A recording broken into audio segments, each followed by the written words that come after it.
le burn-out, qu'on appelle le burn-out militant, est causé la plupart du temps par les mêmes facteurs d'épuisement que la plupart des burn-out qui sont de ce monde. 34% des salariés aujourd'hui, dans tout secteur confondu, font des burn-out d'après une étude d'OpinionWay. Et pourquoi ?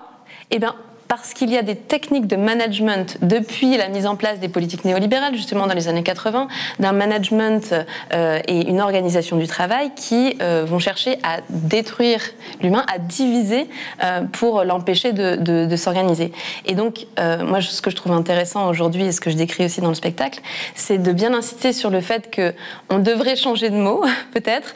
Il ne s'agit pas de burn-out dû au militantisme, au fait de lutter, qui, au contraire, peut d'ailleurs donner de la force, permet de sortir de l'impuissance, faire ensemble la joie militante, comme dans ce bouquin Joie militante, de sortir de l'éco-anxiété, comme le dit cette médecin Alice Desbioles. Donc le militantisme en soi n'est pas facteur d'épuisement, mais c'est la façon dont on milite, et malheureusement la reproduction du management et de la violence du néolibéralisme à l'intérieur de nos corps et de nos collectifs, qui va causer, et encore plus chez les militants parce qu'il y a une perte de sens, face à l'incohérence donc d'un système qu'on combat à l'extérieur et qu'on reproduit à l'intérieur, qui va causer donc cette surcharge et cet épuisement. Ok. Alors Priscilla Ludowski, à la fois l'extrait que vous avez vu, ce que Marie-Laure Ghislain présente, est-ce que ça vous parle? Est-ce que c'est des choses que vous voyez à la fois dans votre engagement à vous, dans l'entourage, dans les gens que vous côtoyez, les militants, les organisations? Est-ce que c'est des questions que vous vous êtes déjà posées? Oui, carrément. Et puis c'est pas très compliqué de se dire, de se revoir dans un schéma un peu précédent où j'étais salarié dans une boîte et puis où ensuite je connais la même chose au sein d'une association, mais où entre-temps et pendant même ces deux expériences-là, on peut avoir été impliqué dans des associations ou autres. Du coup, il y a des points de comparaison qui se multiplient et c'est vrai qu'on voit évidemment que les schémas qui se reproduisent, c'est la manière dont les choses sont organisées, mises en place à la racine.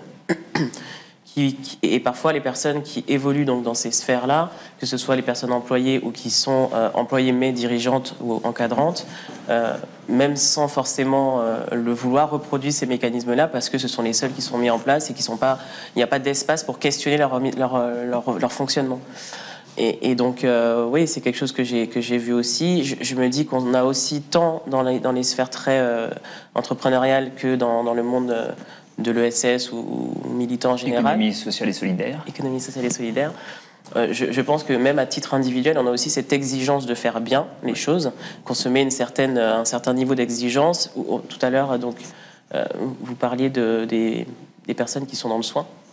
Et en fait, je me dis qu'il y a à la fois peut-être la vocation, l'envie de prendre soin de l'autre, mais aussi celle de pallier à un manque.